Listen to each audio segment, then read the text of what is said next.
Hey guys, welcome to Mr. Smith's Kitchen. Brian, Mr. Smith Kitchen, as always. And thought we'd do some baking today. But you know, before we start baking, talk about all that nonsense, I was thinking to myself, and some of you probably can relate to this.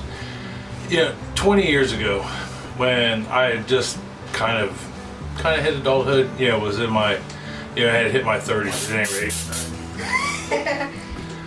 So anyhow, sorry about that brief interruption. I got hit with silly string by my middle daughter, Sarah, and my youngest, Abby. And I had to get it off my shirt, at any rate. But anyhow, so like 20 years ago, I was in my 30s and I was working in a factory. And wasn't exactly sure where my life was going to go. I knew I was a factory worker, ex-restaurant employee, manager. And had just met my wife, and it was really kind of a good time, not a bad time. I was skinny, I was younger, and but in no way, shape, or form did I ever see me down the road having a YouTube channel where I was cooking and baking, or starting a bakery of my own, which we have. We are almost official. After this week, I am hoping to be able to get all the necessary legal stuff done so I can legally have a bakery. We'll see how it goes. And I just think that's crazy how life changes, that much. I mean, and for you guys that have been around a minute, that are probably around my age, did that happen to you? I mean, has your life taken those kinds of turns and twists? I just think that's kind of cool. But anyhow, that being said, if this is your first video, welcome. Glad we get to have that little bit of conversation. I'd more welcome your input. Hope you get something out of this video. Check out some of my other ones. We have 350 plus videos to choose from, ranging from dinner and mostly dinner and desserts, some gardening, some chasing down the remodel we've been doing on this house over the last 6-7 months. Bouncing between the basement and outside, mostly outside because it's been nice till now.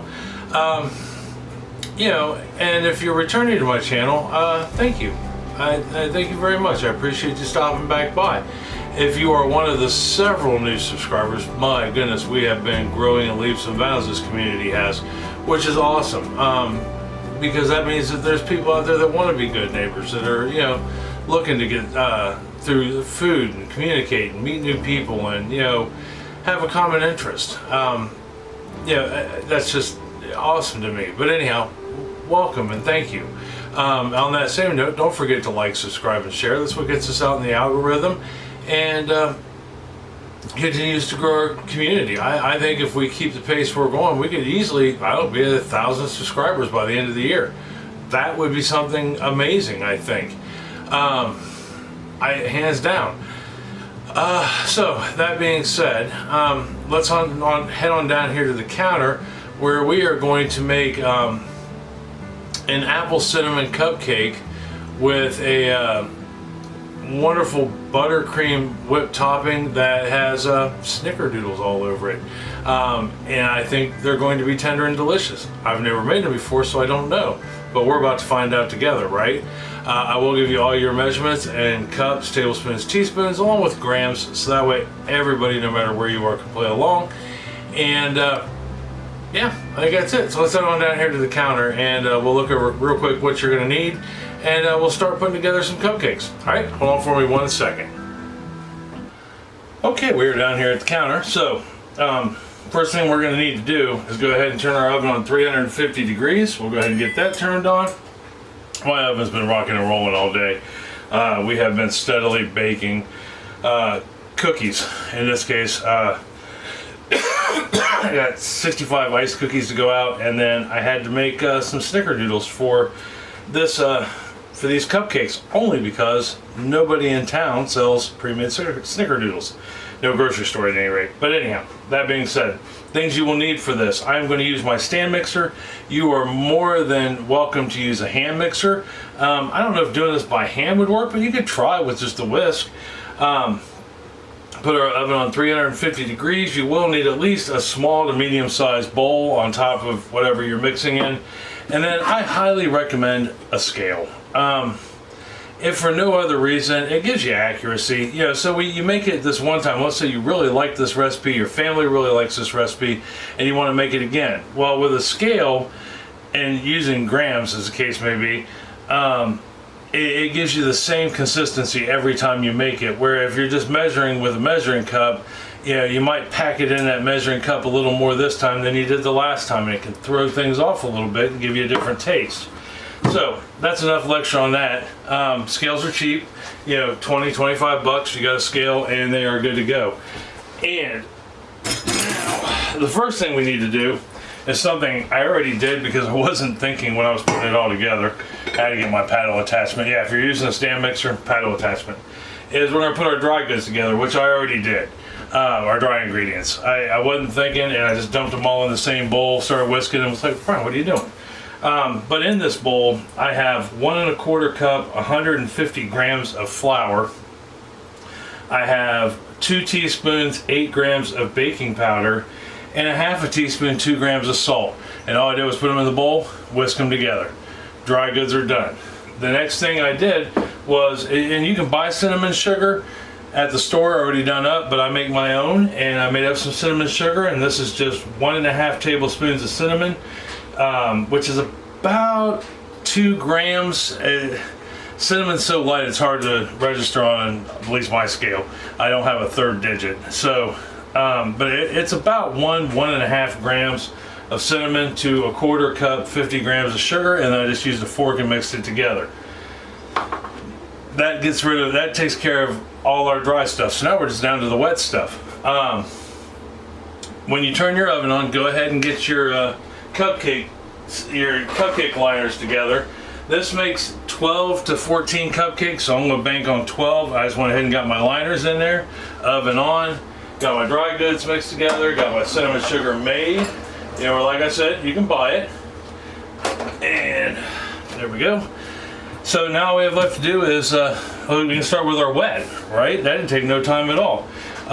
So in our stand mixer, first thing we're going to do is I am going to take my butter. I've got 6 tablespoons of butter. It's 84 grams, and it's at room temperature. I'll let it sit out for about an hour or longer, you know, if you're comfortable with that, for about a half hour to an hour.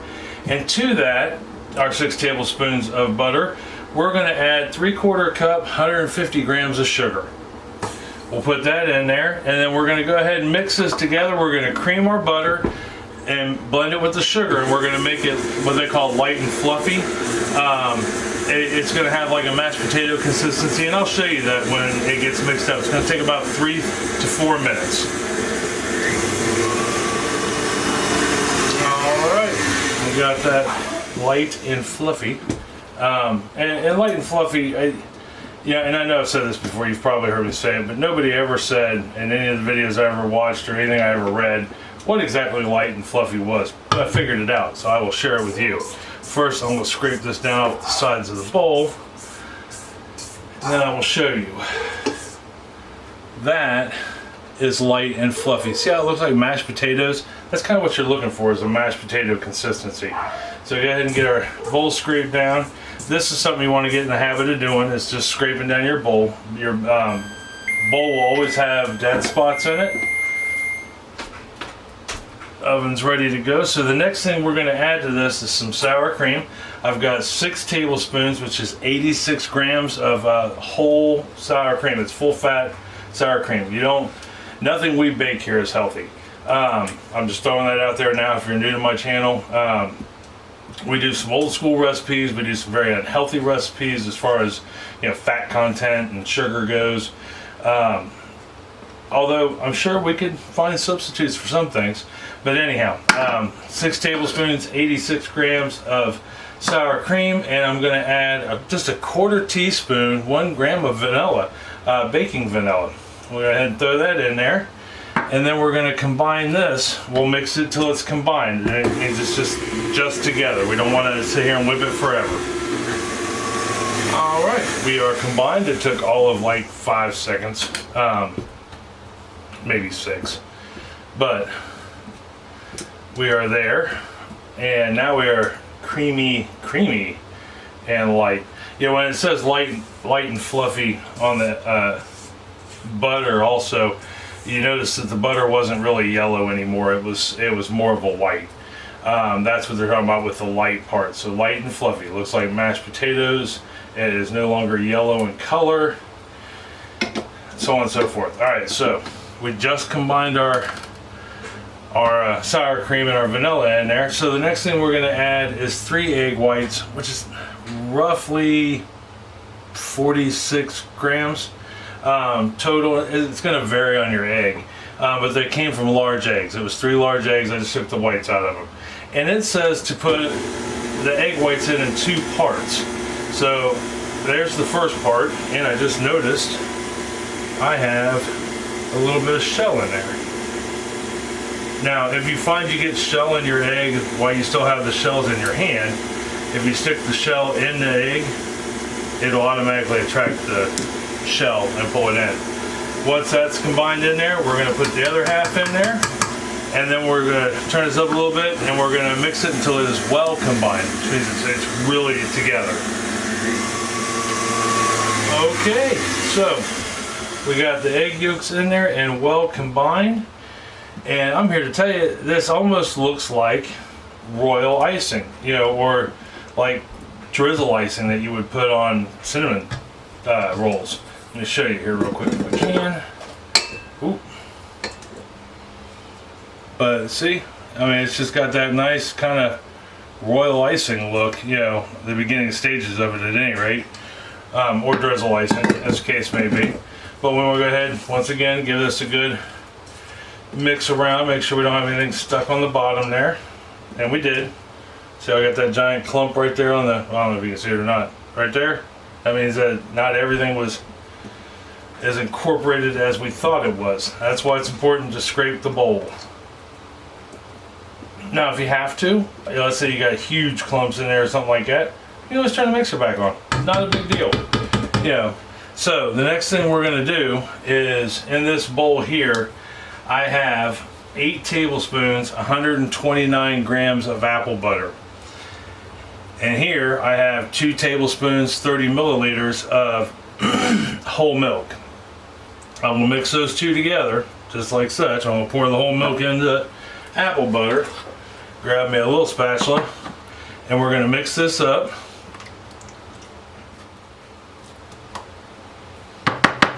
Right, got that mixed up because we are going to start putting our dry ingredients in.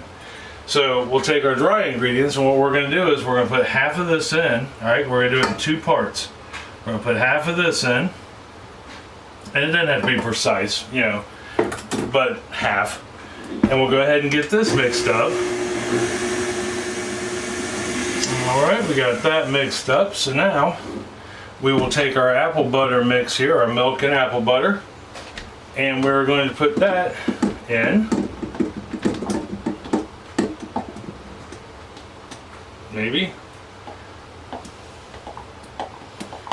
There we go.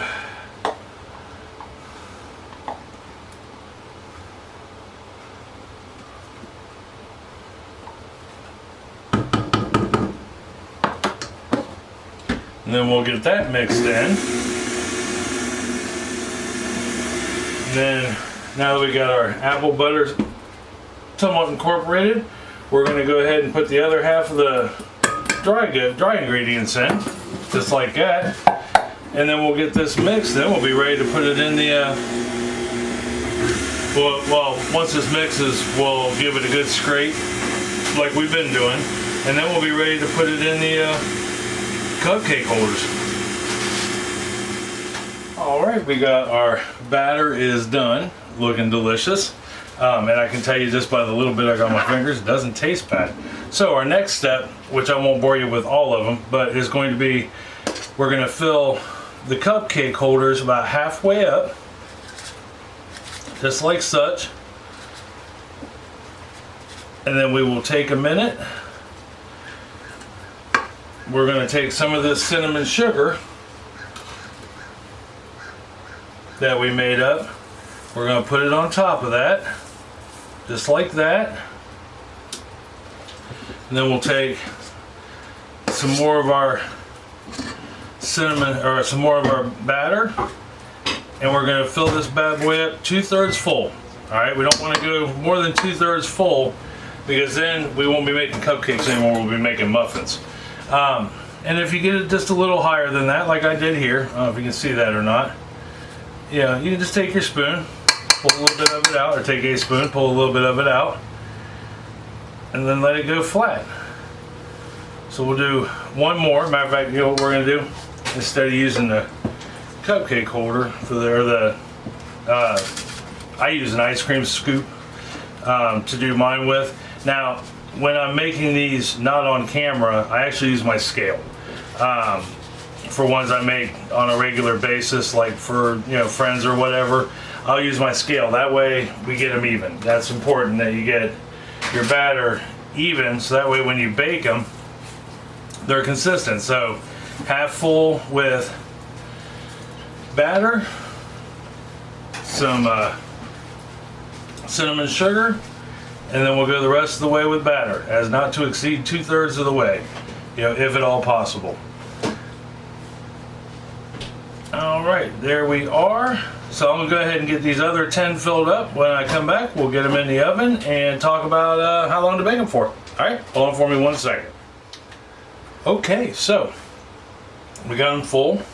Got a little bit of icing on there, right there. And it was just batter, layer of cinnamon sugar, batter, and now we are ready to go in the oven.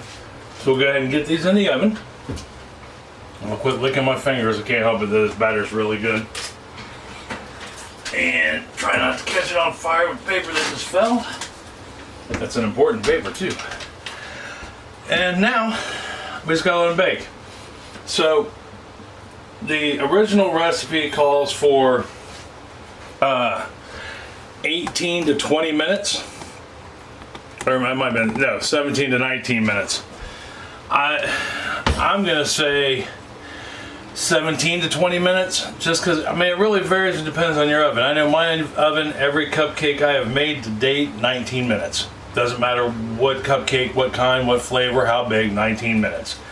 So that's where I'm gonna run. But I mean, yours might only take 17. So I would start checking around 16, 17 minutes. Once they get done, I am going to toothpick test them. We'll pull them out of the oven, we'll toothpick test them. And then we'll talk about how long to let them cool for, and then we can start making some icing. All right, so I'll be back in just one moment. Okay, timer's going off. Turn that off. And I can't seem to find my oven glove. You'd think I'd be more prepared knowing I had 20 minutes to do this. That's all right. Let me just use a towel. We're gonna go ahead and get these out of the oven. And, ooh, I actually have a good opportunity to show you something. But first thing we're gonna do is make sure they're done.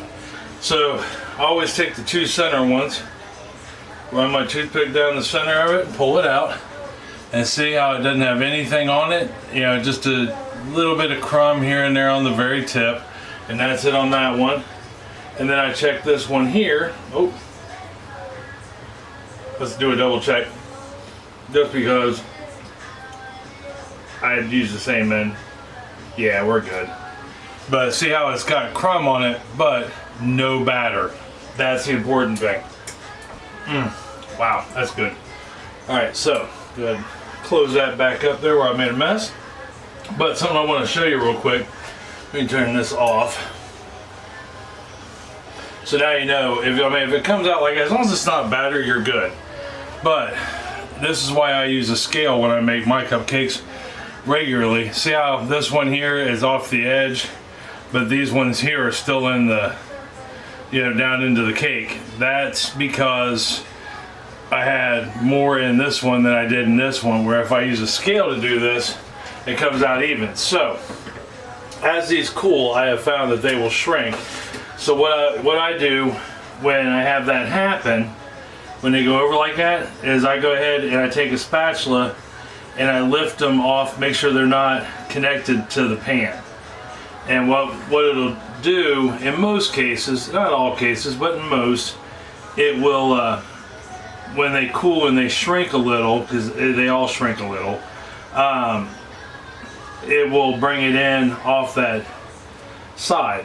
It'll take it back in closer to the paper of the cupcake. And that way we don't have a complete muffin, so to speak.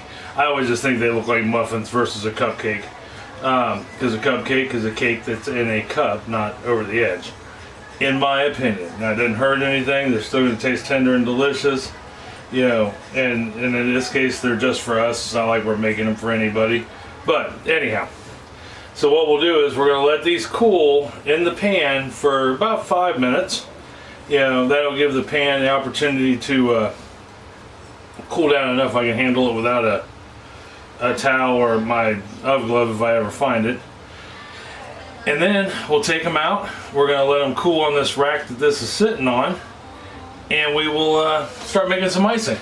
So when I come back, I will have these on the rack cooling, and we'll start doing up some what I think is going to be amazing icing. We're almost there, guys. All right, see you here in a second. Okay, so we're back. Now, I want to show you some stuff real quick. Let me get this out of the way the best I can. But, so when I took them out of the pan, these are the things you can kind of run into. I mean, it doesn't really matter to me because we're just eating these at home, so it's not like it's a big deal.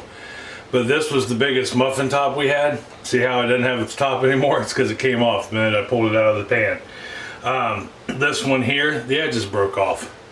It stayed, but the edges are gone. So those are things that can happen. Now, we're going to cover it with icing, so it doesn't really matter. But I just don't want you to be... It's not a fail by any means. Those things happen. They just happen. A lot of that was because we let it get too big. It crisped around the edges, and they were still warm when I took them out of the pan, which is okay. You can do that. They broke. So I guess it stresses the importance of making sure that you got the right amount in there and you don't go any higher than you should. Like I said, I usually use a scale. And next time I will use a scale. I'll put 55 grams of cupcake batter in them, and then that way I know they'll come out about even. That's been about the standard, 46 to 50. So anyhow, moving on to important matters of state. In my mixer, I have paddle attachment. We're gonna make some icing. I have 2 sticks, 228 grams, 1 cup of butter, and it's softened. It's room temperature. And what I'm gonna do is I'm gonna cream this up. So I'm gonna let this run for a couple of minutes until it's nice and smooth. All right, so we got that nice and creamed. And this icing's really easy. It's literally just like 4 ingredients. It's technically 3 by the directions, but I had read some of the comments on the original recipe, which I deviated from the original recipe because it called for a half a cup, 1 stick of butter, and a half a cup of shortening. I am not a fan of shortening in icing. I think it tastes different. It makes it taste weird. So I went all butter, which is okay. I mean, it's just shortening is an option. And I am not one for that option. I've tried it. I don't care for it. And neither does anybody else in the house. So anyhow, scrape down the sides of the bowl. So the next thing I have right here, I have 4 cups of powdered sugar at 460 grams, which is a lot of powdered sugar. It's not the most I use with some icings, but it's still a fair amount, right? So what we're gonna do is I'm going to put this in 1 cup at a time. Halfway through, after I put my 2nd cup in, I have 4 tablespoons. Yes, 4 tablespoons, 65 grams of apple butter. I'm gonna put that in here. And then I'll put my additional 2 cups of powdered sugar in. Now, with the reading the comments on this, there were a few people that found it to be too thick to run through a piping bag. The one lady even said that she added heavy cream to it to try to thin it out, which you can do. But I find heavy cream, it takes a lot more heavy cream than it does milk to thin out an icing. So, in addition to that, I've got 2 tablespoons of whole milk right here that I am going to put in like a teaspoon at a time if need be. So anyhow, I'm going to get started with this. I'm going to go ahead and get my 2 tablespoons of, or my 2 cups of powdered sugar in here. When putting powdered sugar in, start on low. If you don't, you will have a face full of powdered sugar. Okay, I've got my 2nd cup of powdered sugar in there, and I can tell you as it stands right now, this is some pretty thick icing. I would never get this through a piping bag, but we're only halfway there and we haven't put in our apple butter yet. So we'll go ahead and get our apple butter, 4 tablespoons, 65 grams worth of apple butter. I think some of it would have to do with how thick is your apple butter, because I know when I make homemade apple butter, it's not, I mean it's thick, but it's not that thick. And I should have given this a good scrape now while I'm sitting here thinking about it. So we'll go ahead and do that real quick. Get the sugar off the sides. Get our butter back down in the middle, along with our butter. If nothing else, there is that. And then I'm going to go ahead and get this mixed up, and I'll get my other 2 things of powdered sugar in there, and we'll take a look at it and see if we think we need to add milk to it or not. Okay, so, excuse me. So we got all 4 cups of powdered sugar in, we got our apple butter in, and our butter. And I can tell you, just by kind of looking at it, I mean, you can even feel it. That's a pretty dense icing. So what I'm going to do is, I'm going to take my, ooh, it tastes good though. You should always try everything. And one thing I didn't mention when we first started making this icing, you want to keep your mixer on low. You know, if you're using a stand mixer, no higher than 2. You don't want air. Air is like your enemy when it comes to buttercream. So what I'm going to do is, I'm going to go ahead and take a teaspoon at a time, and I'm going to put it in here of the milk and loosen it up a little bit. I'm not using heavy cream because heavy cream is dense and it takes a lot. Milk, not so much. Alright, so let's see how we are now. I ended up putting, about 3 teaspoons, almost 3 teaspoons worth of milk in there. But now I can already tell just by playing with it with the spatula, it's going to go through okay through my piping bag. Yeah, and with your butter being at room temperature, it's not going to get any thinner than you make it. Because butter has a tendency when it warms up to, you know, make things loose, but it's already warmed up. So, you know, when we stick this in the fridge, after we're done making them, to store them, because you'll want to store these in the fridge. You know, it's not like it's going to get any thinner. This has got a nice, see, it'll still hold the spatula up, but it's creamy enough that I know from just making it that it'll go through the piping bag okay. So let me get this cleaned up, get the icing into the piping bag, and we'll go ahead and get these iced and decorated. All right, be right back in just 1 second. Okay, got everything cleaned up, got the icing in the old piping bag here, and now it's going to work it through. Now, let's say, for example, you find it's too thick after you get it in the piping bag. That's okay. You can simply just flip the piping bag inside out, put it back in the bowl, add some more cream. You know, and let's say you find it too runny. You added too much milk or whatever to it. You can add a little more powdered sugar to it and thicken it up to your liking. You just don't want to hurt your hands while you're, if you have to really squeeze on this, there's a problem. All right, so I'm just using star tip, just like that, right there. And all I'm going to do is simply bring it around like such. I really like the color in this icing. And then we'll just, boom. Now, they say use this hand to squeeze with, this hand to guide with. I kind of do both. You know, I guide and squeeze with the same hand. Just like that. Hey, baby.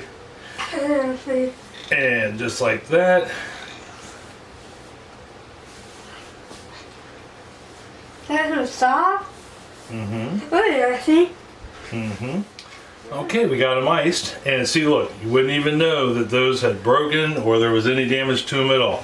You know, they just got a nice, lovely icing on them, and that's all anybody's going to care about, right? All right, so now to decorate the top of these, I should have a pan underneath this, but I don't. That's okay. So to add to the icing, I've got some crushed up snickerdoodles right here. Like I said, I made these fresh right before we shot this video, but all I did was just crush them up with a mallet in a bag, and you can sprinkle those on like such, like that, or you could take some of that cinnamon sugar, since we didn't use it all. You could use it, but I keep cinnamon sugar in a dredge so I can put it on toast sometimes in the morning. And you could sprinkle that on, or I mean, you could do a combination of both. Just go light on it, like that. I think that would be wonderful too. And then I'm gonna go ahead and finish putting these on. Well, actually, here, I'll show you what the final touch on this is going to be. I have a snickerdoodle, I have 3 snickerdoodles that I quartered. I don't have a recipe to make mini snickerdoodles, but if you have a store that sells them, you could easily put you just buy store-bought ones, crush them up, and use the minis, you know, to put in here. But we'll just put those in like that. Okay. I got the rest of them done. Just put some more crunch on them. Some of the snickerdoodle crushed up, and some of them just got the cinnamon on them. All of them got a piece of snickerdoodle though. I think those turned out, they look great. You know, and when you know, I was baking them, they smelled fantastic. So now that we've got 2 out of 3 things accomplished, right? They look good, they smell good, the icing tastes good, I know because I had it on my fingers. All we have left to do is to taste them, see how they turned out. And I don't think they're going to disappoint by any means. Yep, there is that. Now, one thing that did kind of concern me, although this is a muffin top one, was that layer of cinnamon and sugar in the center there. You know, I know from past experience things have a tendency to fall apart there. I did a cinnamon roll cupcake once a while back. Ooh. I'll put my snickerdoodle recipe up here at the end of the video in a minute. It'll be the box that comes up. That way you can go to it, because I'm here to tell you, I don't mean to brag, but I'm going to. My snickerdoodles are off the hook. They stay soft, they're moist, they're crunchy on the edges. They're just, ask anybody that's tried one, they'll tell you it's the best snickerdoodle they've ever had. But anyhow, that'll be the only time you hear me brag about most of the stuff I make. Let's give this a shot, see how it tastes.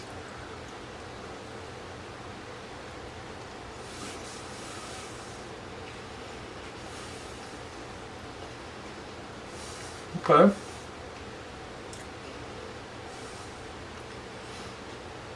It's got a great apple flavor. And you can taste the cinnamon. I grabbed one that didn't have the snickerdoodle on it. Definitely taste the cinnamon sugar. You can taste the apple. I think the only thing I might do differently the next time, and that's, instead of putting milk in the icing, maybe add a little more apple butter to it.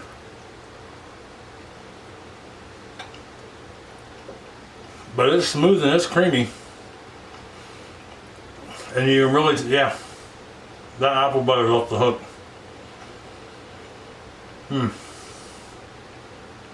That's good cupcake.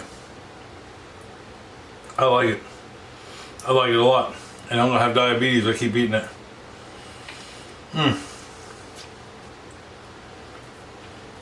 Sorry, I know it's rude for me to lick my fingers, but I can't help myself. I mean, on my channel at any rate, I'm not a professional. I try to keep it as realistic as possible, and that's as realistic as possible. If I get it on my fingers, chances are good I'm probably gonna lick it off my fingers. And for that, I apologize if that offends you, but that's kind of the way it goes. You know, I grew up licking the spoon and the bowl, you know, and licking my fingers and doing everything that kids are supposed to do, and I never altogether got away from that habit. The only time I don't lick my fingers is if I'm making something for somebody, and then I wear gloves. You know, I have a handful of boxes of gloves that I wear to bake when I bake for people. But anyhow, that being said, give this a try. That is a moist, tender cupcake. It's got a great apple flavor. You can taste the snickerdoodle I ate is great. I can imagine having one with the snickerdoodles crushed up on top of it is even more fantastic. I should have grabbed one of those. Didn't think about it. But give this a try. You're not going to go wrong with it by any means. Let me know if you do. Put me a comment down below, or hit us up on Facebook. You know, it's Mr. Smith's Kitchen on Facebook group. And let us know, or let us know if you have a recipe like this and you do something different. You know, I've been playing around with apple cupcake recipes now for a little bit, not long, but a little bit. I'm trying to get a handful of recipes together for the fall season. You know, we are doing a party at the end of the month here at the house, kind of a get together and a gathering. We love to throw gatherings and dinner parties. And I want to have some stuff that's very fall-like. I am looking at doing some s'mores cupcakes. These apple and snickerdoodle cupcakes are definitely going to be on the menu. Some pumpkin cupcakes, probably a cheesecake or two. You know, it's hard to say what we'll have at the party, but anyhow, I keep getting off track. Give these a try. Let me know if you do. I don't think, matter of fact, I know you're not going to be disappointed with them. They are a really good cupcake. So next week, I don't know what we're going to do for dinner yet. I have a thought. I found this cowboy stew recipe, but I don't know if we're going to do that one yet or not. I have a handful of recipes all the way around, but we're going to do something I guarantee that's filling and sticks to your ribs and is good for you. Well, good for your soul. For dinner, dessert, no clue, but we'll figure it out, that's for sure. So until next week for dinner, I love you. I love you very much, and I mean that from the bottom of my heart. Tell somebody else that you love them and that you love them very much. It's gonna make them feel better. They may need to hear it. It's gonna make you feel better to tell them that, hands down. And if you make them some of these apple cinnamon snickerdoodle cupcakes, they're gonna feel the love, guaranteed. And it's gonna bring a great conversation, probably a cup of coffee, you know, and an evening of friendship. All right? So, till next week for dinner, I love you. I'll see you then. Talk to you later. Bye-bye.